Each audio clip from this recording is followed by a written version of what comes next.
Everybody, it's Chad with Nobody Else's Auto. 7 o'clock Tuesday evening, time for Toy Tuesday, time to check out some more cool memorabilia tonight. Tonight, we're going to get back into a little bit more World War II stuff. Since we are live, we're going to give everybody a few seconds to get their notifications, know that we are on, and give them a second to jump on with us. So, as always, any questions, comments, or if you can add to the chat on stuff I don't know, be sure to throw it up there. That's what's great about both tonight and when we do Sunday night. The learning, the knowledge that is all shared amongst everybody is what really makes these chats great. So, anyway, like I said, tonight got some more cool World War II memorabilia. If you were with us a few weeks ago and you saw the bomb bay door off of the crashed B-29 that we looked at, that appeared that one had bellied in. I found that at an auction in 2014 that was kind of a fluke deal. Lee's here, Kevin's here, and like I said, even going to the auction was a fluke deal. If you remember the story, it's kind of a lady called me about picking up some cars, and they were like 50 miles away from me. I didn't have time to go get them. They weren't worth going to get them. So I told her I'd have somebody pick them up for her. She told me she had to have them done a specific weekend. Well, she called me the week she was coming back, and she told me they were having her brother's estate auction. Bill's here tonight. Glad you're here, Bill. And so on a fluke, we went down there because I asked her who was having the auction, and she told me, and they didn't have a website. This was in 2014, so I had no idea what we were walking into. That's where we came up with the bomb bay door off the crashed B-29 and a few more things we're going to check out tonight. Daniel's on with us. We're just getting into the tip of the iceberg on some of this stuff, so to speak. I've got a lot of stuff to check out. Number one's here. Like I said, it was a great day. It was a super exciting day to find all the stuff we found down there. And Peter from Oz is on. Glad you're here. We're going to check out a little case tonight that I've got. And I've actually got 3 of these cases. So we're just going to get into the first one tonight with a handful of cool stuff. Norma's on. And I hope you guys enjoy it. Like I said, the World War II stuff, we kind of mix it in a little bit here and there. It's cool memorabilia. I love it because of the technology that we saw come out of the aviation industry in that time period, as well as the fact that there were so many bases right around literally where I live. Great Bend, Kansas right here was a B-29 base, which is now where the SRCA drag strip still races today. Walker, Kansas, Pratt, Kansas, Salina, Kansas, Dan's here. Were all B-29 bases. A lot of them were built in Wichita, flown to these bases for training. James made it tonight. So that's what we're going to check out tonight. And we've got some cool local pieces in here that are super cool to me. So let's go ahead and get started. We've got some people up jumping on with us. And we're going to check out a lot of the cool stuff in this case right here. And like I said, I've got 2 more of these cases to go. But here it is. There's kind of an overview of some of the cool stuff we're going to check out tonight. Yeah, back at my hotel. That's right, Bill. Number one, give it a few minutes for people to get here. Big hockey game on. Okay, that I don't know nothing about. Well, I bought 3 of these cases. I think they had 4 of these little cases. I ended up getting 3 of them. I don't remember what was in the other one, but it wasn't enough cool stuff for me to justify chasing it real hard. But there are some great pieces in here. Go ahead and flip this open and get rid of some of that glare from the overhead lights. But this is all original stuff. Kenny's here with us. Glad you're here, Kenny. These are all original pieces to the best of my knowledge, unless this guy had bought some reproduction stuff. But starting up here at the top, these, the way I understand it, are just basic Army Air Corps badges. They're just a regular patch that was just a basic Army Air Corps piece. This one is very similar, it's slightly different, but I'm assuming it's probably still an Army Air Corps patch from that era. And they were pretty common. That's, I think the patch that they all had. This patch here, I tried to do a little bit of research, and when you try to look up World War II patches, you find a whole bunch of people trying to sell them to you, trying to sell you new ones that they're making, things like that. So it was very difficult to do much research on these, but from what I found, this looked like a patch for somebody that was going overseas. Number one, did you check underneath for the hidden piece? Nope, I don't think I did, so... But those patches are cool pieces. Rusty Nails is here. And like I said, to the best of my knowledge, these are all original pieces. I know everything else in here is, but the patches, like I said, especially after I Google them and just page after page pops up of people wanting to sell you patches. And these do look like they have some age to them. This one actually looks like it has some moth holes in them. So I'm going to go with the fact that the patches are all original.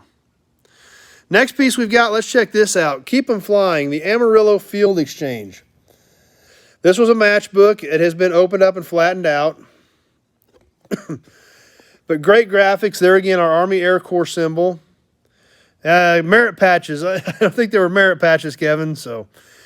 But cool aircraft on it. Keep 'em flying, the Amarillo Field Exchange.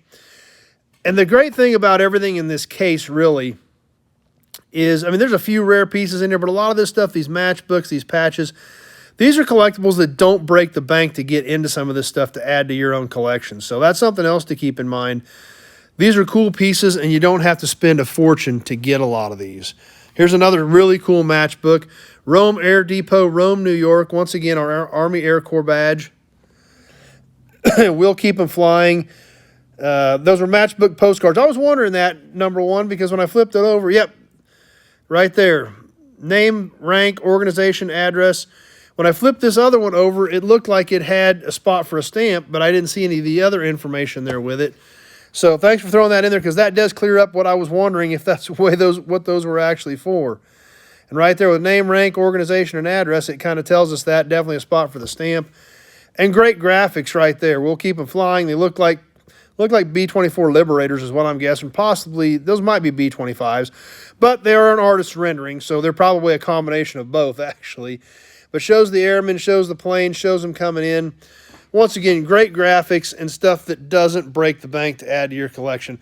Lee lives in Rome, New York. Yeah, I thought that was going to ring a bell with somebody. I just couldn't remember who it was, so glad it was you, Lee. Another one, this one is full. Independence Army Airfield, Independence, Kansas. This is down in southeast Kansas, probably 3.5 hours from me here in Great Bend. Great piece. Number one, they were mailed for free if it was a serviceman or woman. Okay, that makes sense too. We see the wings and the prop, similar to this patch that we looked at a little bit earlier. Lee says he drives through the old airbase every day. That's kind of cool. Independence, Kansas.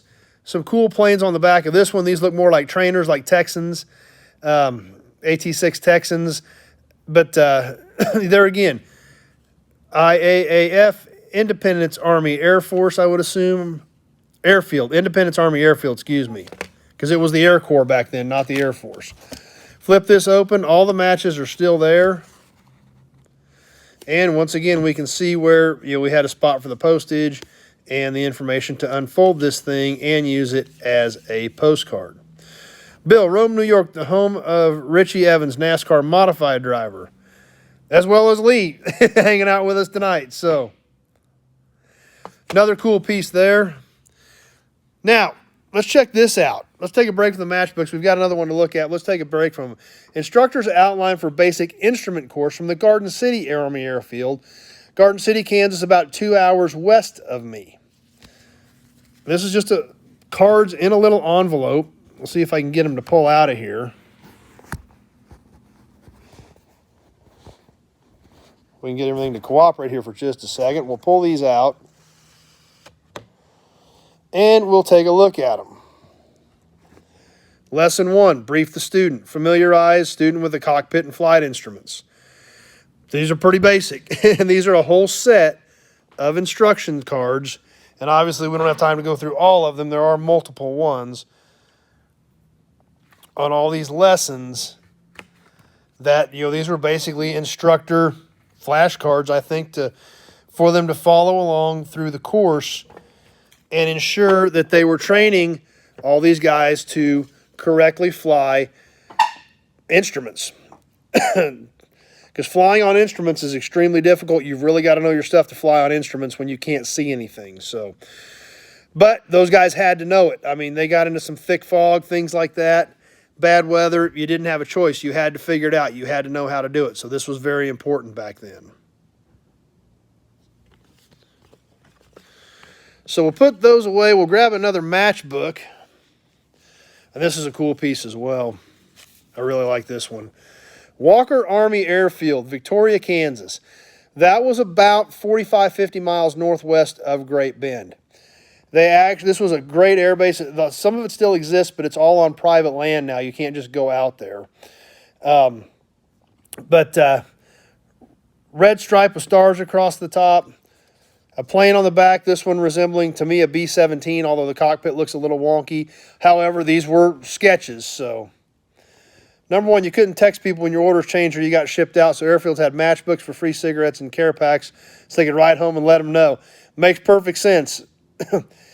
Once again, the Army Air Corps signal with what appears to be a loose rendering of a B-17 on the back of the Walker Army Airfield matchbook. However, the Walker was actually a B-29 base, as we're going to discuss here in just a few seconds. Let's go ahead and pop this one open. This is also new, still full of matches. This one is dated. I thought this was kind of cool when I flipped this open. January 21, 1944 is what it looks like to me. So kind of neat there that they actually had that written inside of that one. Roger's on with us tonight. So I thought this was a great piece, obviously being local to me. And there again, we see the wings and the propeller on the front with the Walker Army Airfield. Shopcat says might be a B-17C. Okay, that's a possibility. Of course, as we've noticed on all these matchbooks, all the plane sketches are pretty much that sketches. So, Lee, most of the base is turned over for civilian, but the military still does touch-and-go landing training at the runway. Pretty cool to watch them. So that's very interesting to know, Lee. We now know that the Rome Air Depot in Rome, New York, still uses number one, shop neon. Shopcat finally here, dumb safety meetings at work. But the Rome Air Depot is still somewhat in use for training and practice by the military. Pete made it tonight. So, a couple more pieces that I want to check out, and these are probably my two favorite pieces. We'll start right here with this. Army Air Base, Great Bend, Kansas, obviously a local piece to me. And this was for a lady who worked at the air base. Margaret Franklin. The way I read this, Base HG, base housing, I'm guessing. I'm not sure, title and organization. But this is an original base ID for this lady who worked at the Great Bend Army Air Base. Pete got his matchbook in the mail today. Glad it made it. Glad you enjoyed it. On the back, she was born in 1922. This was issued January of 1944. Oh, soldier's wife. That's who she was with.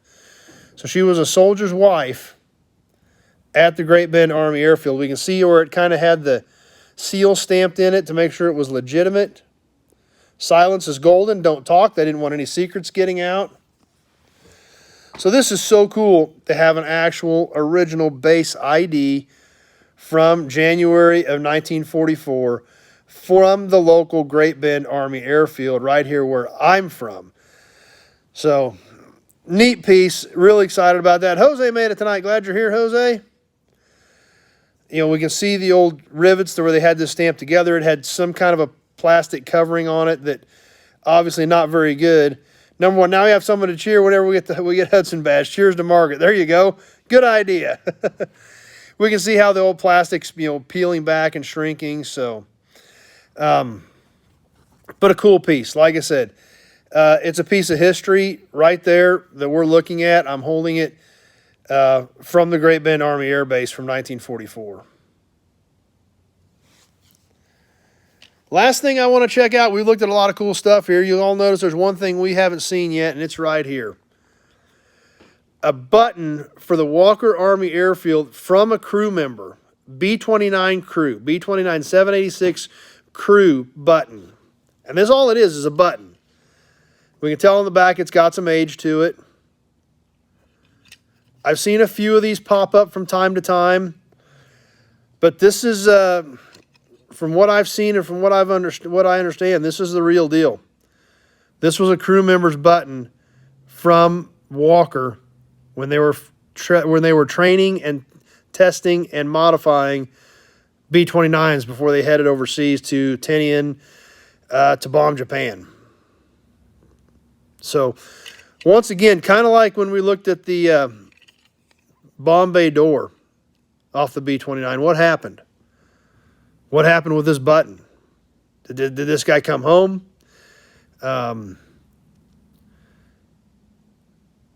No, I didn't see any of that. Number one, any of the Russia or Ukraine stuff. I haven't seen any of that stuff on the news. So, but this button there is just, like I said, what's the story behind all this stuff? Who knows?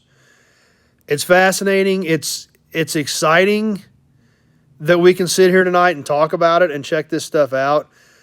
But the big picture is huge, what these people went through. So, Kenny says, very cool info, although I have not worked on anything that flew. I like the history. Well, I'm glad you enjoy it, because that's what we're here for, is the history. So you wonder what happened, you know.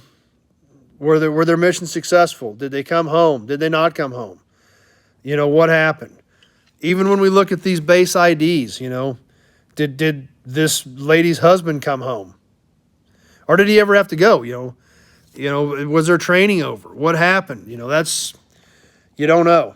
It's amazing when we look back at what happened in that period of time, of what these people did to protect our freedom and give us the life that we appreciate today because of what they did. You think about the guy that wore this button.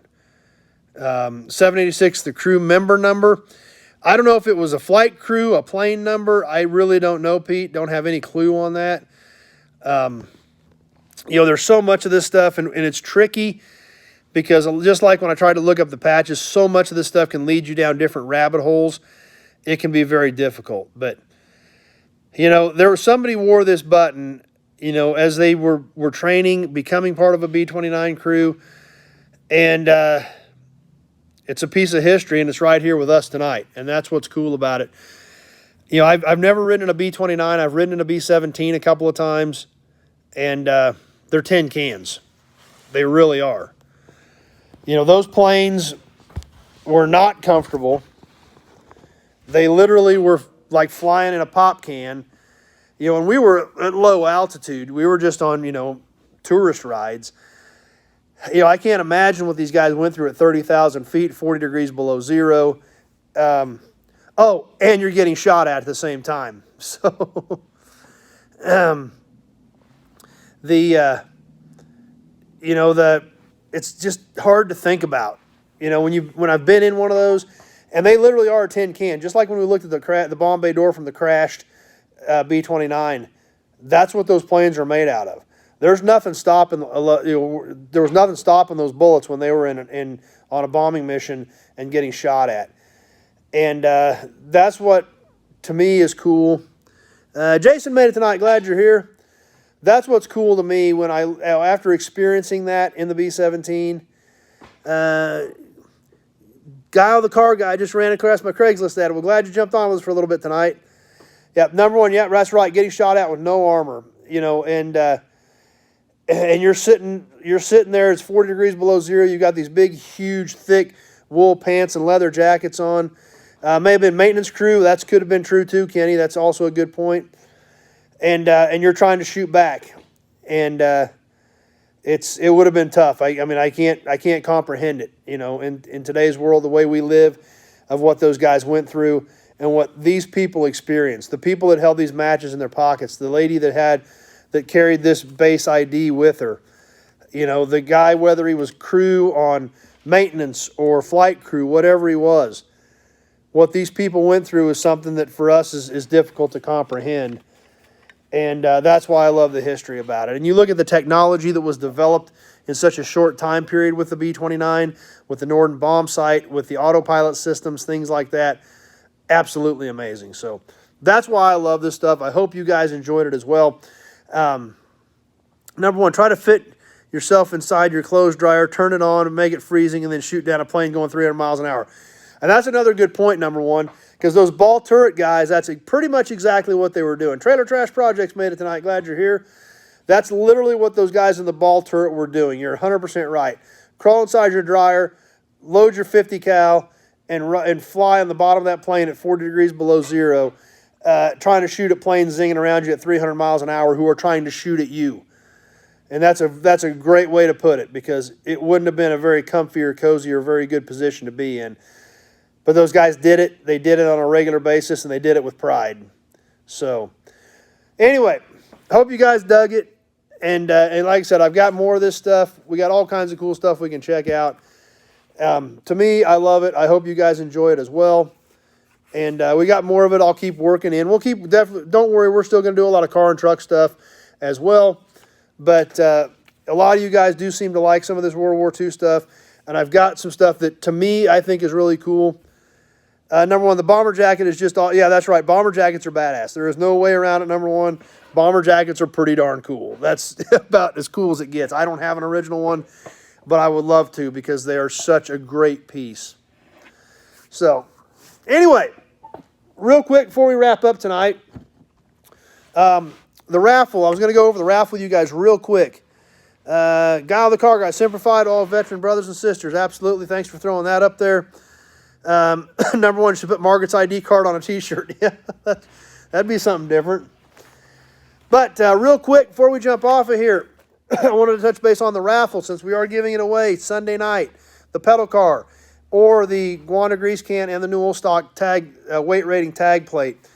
I'm going to run through who's in real quick because I did get some of you guys this weekend. I believe we are at 8 right now. 2 more people jump in for the raffle Sunday night.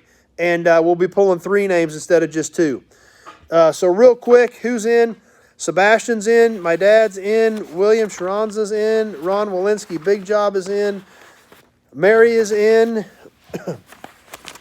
Kenny is in. Kenny Peterson, John Bennett, and Lee Carr. I have all of you in the raffle right now. If you're not in and you want to get in on the pedal car, Norma says, cool stuff, enjoyed it. Thanks for taking time to do this. No problem. That's what we're here for. As we share knowledge, we all learn. It makes it fun. Number one, Margaret's our honorary nobody. I think that's a very good way to put it, number one. Norma, video's coming. Kenny says, cool, thanks. So like I said, 2 more people. We need 2 more people to get in for the raffle, and we're pulling 3 names. Guy with the car guy's having a beer as well. So you're fitting right in with this group. If you're hanging out with us, you like to check out cool stuff, you like cars and trucks, and you like to have a good time, and you like knowledge, that's what you're here for. So that's awesome. So anyway, if I did not read your name off and you think you had already paid me, be sure to let me know before Sunday, and we'll try to make sure you're in there. And like I said, 2 more. Jason, not going to be able to get in this time. Not a problem. Chopper 1, his uncle died in Korea at 19. Yep, so Rusty Nails already says he won. So, but anyway, thanks, Guy the Car Guy. He subbed. He's on with us now. Be sure to come back on Sunday night, Guy the Car Guy, for Sunday night live chat. And if you want to be in on the raffle for the pedal car or the Wanda grease can, be sure to jump on that. Those details are in the Sunday night live chat. You can do PayPal, or if you can get in the mail quick enough with the rate the mail's going, I don't know, to still get it here by Saturday. So Frank's here tonight. But anyway, that's what I've got. Bill says everybody be safe. See you Sunday. Absolutely the same to you, Bill. And I'm going to get ready to wrap up. I'll keep an eye on comments here for just a few more seconds as we wind down. Rusty Nail said I said his name. Yeah. I said everybody's name, though. I went through everybody's name, so that doesn't mean you win yet. We'll see if your name comes out of the big Buick oil can on Sunday night for the raffle. So that's what I've got for this evening. Chopper 1 says see you Sunday. Absolutely. Hope all you guys make it back Sunday night, 7 o'clock for Sunday night live chat. We will be on live this Sunday. We will give away the pedal car. The following Sunday, I will not be on. I've got some stuff going on that's going to run up until about 7 or 8 Sunday night. So I know I won't be able to get on the following Sunday. But this Sunday night, be sure to be here. Number 1 says, who's drinking what? Old Milwaukee and PBR are pretty much the average around here. So up there in Canada, we're number 1. So Peter says, see you next week. So we'll get a couple more videos up this week yet. I don't even know what I got going on right now. I've got, river cars. Got some river cars coming up. Kevin, you got the loader going? It's just about done. It's right there. I'm just doing a little bit more touch-up on it.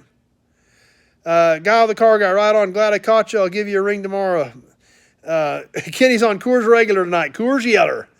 So there's the loader. It's getting really close to going out. I'm trying to get everything greased. Jason, Miller High Life for this low life. Well, there's nothing wrong with that either. So I got a couple of broken grease circs that I'm going to try to get done in the morning, finish greasing this thing up, and then take it to the car wash, blast everything, and hopefully get this thing out to the yard sometime here in the very near future so I can get it back to work, because I got cars scattered everywhere. So that's what I've got. Guy with the car on the co-op ice chest here. But keep an eye on things for a few more seconds. I'm going to bail off. I got a lot of work to do yet tonight. I appreciate you guys jumping on, spending a little time with me. I hope you guys enjoyed the World War II stuff, mixing it in with some of the car and truck stuff. And hope you guys caught the video last night of the signs I found this weekend. I need to get those cleaned up. We'll get those worked in on a Toy Tuesday and take a little better look at those. That was pretty exciting, even though it wasn't a massive score. It's always great to find stuff like that. That's right, Kenny. I'm glad to have it back, that's for sure.